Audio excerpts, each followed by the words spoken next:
After much wait, the day is finally upon us.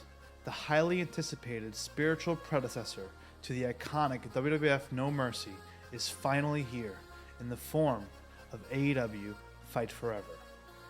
Releasing in November 24, 2000, No Mercy was the final chapter of Aki's brilliant wrestling game Revolution. Back in the 90s, the wrestling video game genre suffered immensely from numerous terrible releases. Developers struggled to bring the action you'd seen on television to your consoles at home. This was incredibly apparent as video games transitioned from 2D to 3D. Aki and THQ were the pioneers engineering some of the most vital wrestling game mechanics, many which are still used today. But most importantly, they created the games that would forever hold a place in many wrestling video gamers' hearts. So when I heard that AEW was doing a game and bringing the Dream Team back together, naturally, I was very excited. These were the games I grew up with, and still to this day found myself gravitating towards time and time again. After years of playing simulation-styled wrestling games, the fun, arcadey wrestling genre that I knew and loved was finally back. From the second I booted this game, I quickly felt that same love and passion being poured into this project. It became very apparent that the team involved making it felt the same exact way I did from all the small details. Jeff Hardy mimes his entrance music when he jukes mid-match. Sting does his iconic woo, and Jericho tells the ref to ask him when he has someone in a submission hold. These little details breathe so much life into each character, and they help immerse you further into the game. I love how this game seems to collectively embrace some of the greatest ingredients of wrestling games past, and puts it all together to culminate into one fantastic dish. The main menu pays homage to No Mercy as it brings you backstage, while the soundtrack consists of all the AEW entrance songs bringing me back to SmackDown vs. Raw 2010. The camera facing the entranceway takes me back to SmackDown Here Comes the Pain, while the HUD feels like Day of Reckoning. It's the perfect balance of familiar but yet fresh. The game's controls lay a foundation which digs roots into the rich history of the Aki games. From the moment I picked up the controller, I felt the resemblance. However, they added so many modern layers on top, innovating what was already an amazing control scheme and giving it so much more depth. I had this moment while playing with Cody Rhodes, where triggering his signature, the game took my hand step by step and helped me execute the move perfectly without knowing how to do so.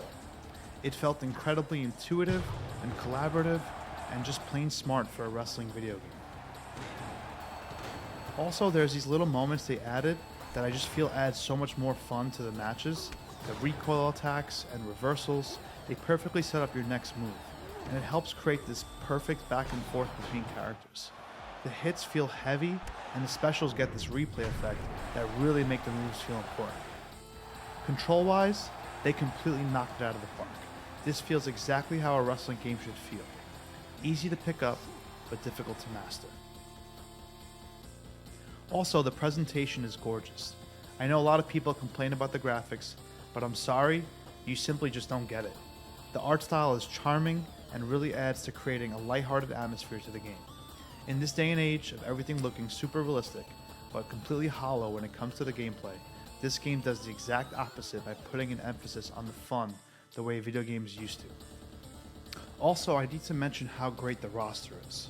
A wrestling video game almost always lives and dies on the roster selection it contains, because it almost loses all value regardless of how good the controls are. If there's no one you want to play as or against, the game is useless. Again, Fight Forever achieves that balance with having so many familiar names to choose from, combined with all the brightest stars of today and tomorrow. The Hardys, Jericho, Christian, and Sting, they were all in those iconic Aki games, and they're here today to represent, while Kenny Omega and the Young Bucks and the incredibly talented AEW roster give you many new names to choose from.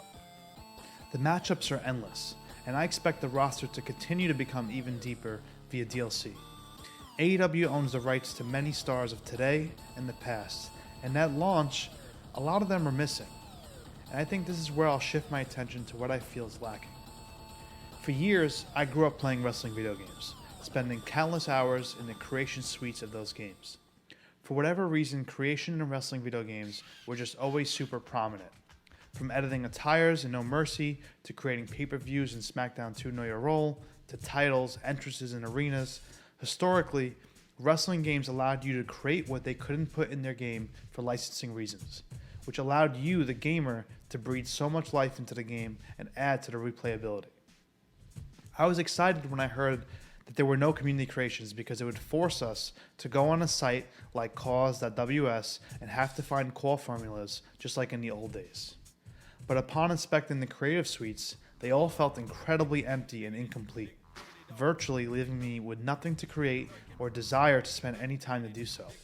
These creative suites heavily depend on assets to choose from, the more the better. I think a great example of this was Day of Reckoning for the GameCube. Due to the GameCube's limitations, the developers included a paint tool, which allowed you to create any logo or design pixel by pixel. This allowed you to create endlessly, whereas in Fight Forever, as far as I can tell, you can't even add logos to clothing. You're basically reliant on what assets they give you, and there isn't much. Also, you can't change the colors of anything with the images on them. You were able to do this in No Mercy, but here you are stuck with things as they are. And this lack of content theme continues with all the other sections as well. The match variety is limited with no cage match in sight, ladder matches can only be 1v1, and I would have loved to see Blood and Guts or Anarchy in the arena, or to simply even go backstage. But as a first entry in the series, I'm not surprised to see these not here. If I'm a betting man, I'll bet that all these sections will get a ton more content as time progresses via DLC, but upon buying the game at launch, you kind of expect these things to be there.